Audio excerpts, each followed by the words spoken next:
ഒരു പനി വന്നെൻ്റെ സൗണ്ടും കൊണ്ട് അങ്ങ് പോയി. ഞങ്ങളിപ്പോൾ എൻ്റെ വീട്ടിലായിട്ടുള്ളത്. ഇത്രയ്ക്ക് എക്സ്പ്രഷൻ ഇടാനുള്ള പുളിയൊന്നും അതിനില്ലാട്ടോ. നല്ല അഭിനയമാണ്. പഴുത്ത് നിൽക്കുന്ന ഒരു പുളി ഇത്തേലിടാൻ ഈ സാറ് ഇവിടെ വന്ന് സമ്മതിക്കാറില്ല. ഈ പ്രാവശ്യം ഏറെ അമ്മാമിയാണ്. കണ്ടാ മുല്ലപ്പൂ പൂവൊക്കെ കാണിച്ചു കൊടുത്താൽ അത് എന്താന്ന് ചോദിച്ചപ്പോഴത്തേക്കും അത് പറിച്ച് വായിലിട്ടു ആള്. നോക്കണ്ട, ഇതും ആ ചെടിയുടെ ചോട്ടി തന്നെ. കഴിക്കൊന്നുമില്ല, എന്നാലും ഒരു ദോശ ഉണ്ടാക്കി കൊടുക്കാന്ന് വിചാരിച്ചു എൻ്റെ സമാധാനത്തിന്. യൂണിക്കോൺ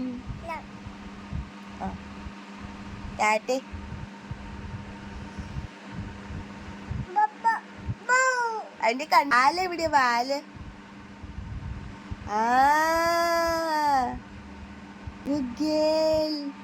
കാലെവിടെയാ കുഞ്ഞാല്? അത് യൂനിയുടെ കുഞ്ഞാല്. യൂണിക്കോണിന്റെ കുഞ്ഞിക്കാലെവിടെയാ? അത് വാല്. ഇത് കാല്. മൂക്കൊക്കെ ഇടഞ്ഞിട്ട് ആൾക്ക് ഭയങ്കര ബുദ്ധിമുട്ടായിരുന്നു. അപ്പം ആകെ കരച്ചിലും ബഹളമൊക്കെ ആയപ്പോൾ പിടിച്ചിരുത്തിയതാ. പിന്നെ ഞങ്ങൾ കുറച്ച് നേരം ഇങ്ങനെ വർത്താനം പറഞ്ഞൊക്കെ ഇരുന്നു. 2 ദിവസം കൂടി റോസപ്പൻ ഇന്ന് കുളിച്ചു.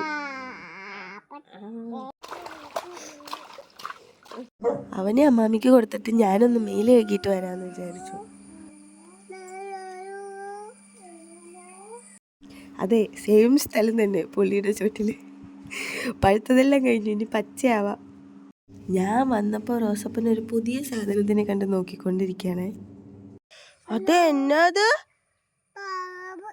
പാമ്പാണോ?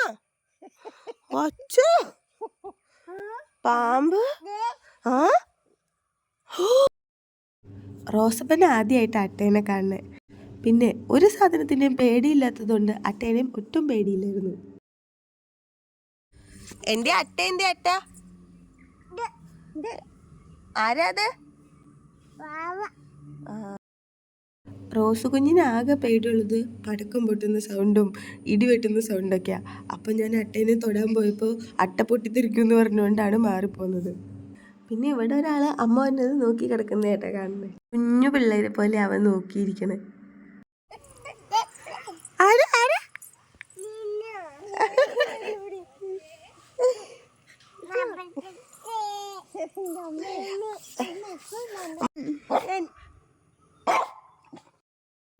എൻ്റെ അമ്മയെന്ന് പറഞ്ഞ് ചാടി കയറി ഇരിക്കുന്ന കേട്ടോ. ഇന്ന് എപ്പോഴും ഇടയ്ക്കിടയ്ക്ക് അമ്മേനെ അന്വേഷിക്കണ്ടായിരുന്നു. പിന്നെ ഇന്ന് എൻ്റെ പിറന്നാളായിരുന്നു കേട്ടോ. പക്ഷേ എനിക്ക് ഭയങ്കര സർപ്രൈസായിട്ട് ഇന്ന് കേക്ക് മേടിച്ചു. ഞാൻ ഒട്ടും പ്രതീക്ഷിച്ചതല്ല അത്.